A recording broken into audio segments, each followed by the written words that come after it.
Did you know that every year, on the day of Arba'in, between 20 and 30 million people from all over the world, of all different faiths and backgrounds, travel to Karbala, Iraq, to visit the grave of one person from all over the world?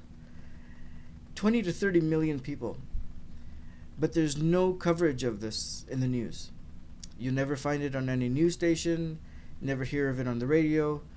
I never read it in a newspaper or magazine. But 20 to 30 million people from all over the world travel to the city of Karbala in Iraq to pay their respects at one person's grave. I'd like to give you a little bit of background information as to why so many people go there each year.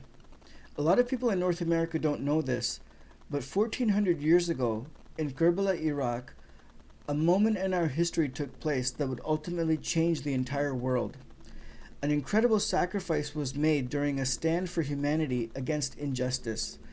And it is out of respect for the sacrifice that was made that so many people from all over the world traveled to Karbala as a way to pay their respects at this one person's grave.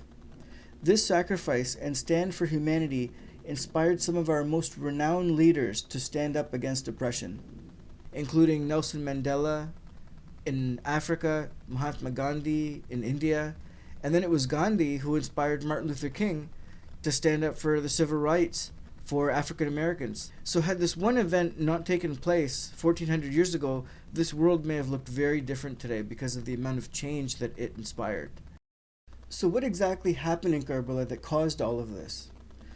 Well, it was the year 680 AD, so 680 years after Jesus, and it involves the grandson of the Holy Prophet Muhammad. His name was Hussain. And a very powerful governor of a large area and empire at that time demanded that Hussain pledge his oath of allegiance to him.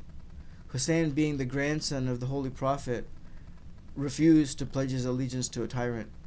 His exact words were, "One like me does not pledge his allegiance to one like him." Hussain, his family, and a group of 72 companions who had the courage to stand with him were surrounded on the scorching hot desert plains of Karbala, Iraq. And they were surrounded by an army of at least 30,000 soldiers. Through Hussein's divine knowledge, he knew that he and his family and those who stood with him would all be killed. But he refused to budge on his principles and would not pledge his allegiance to the ruthless tyrant.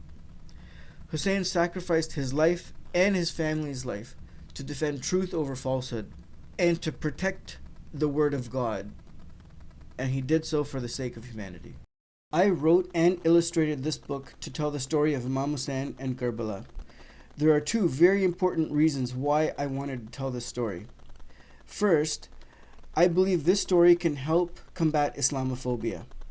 There are still a lot of misconceptions about the Islamic faith that lead to a lot of violent hate crimes. Imam Hussein's example in Karbala was the embodiment of the true practice of Islam.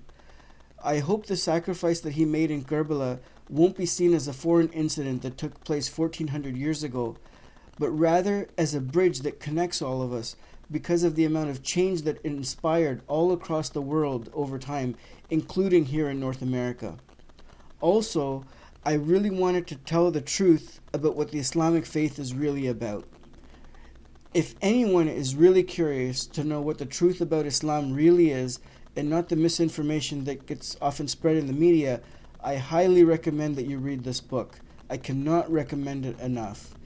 It is available in ebook form on the Amazon Kindle store, and it is available in hard copy on lulu.com's online bookstore. It is called Hussain, The Story of Karbala, and the Truth About Islam.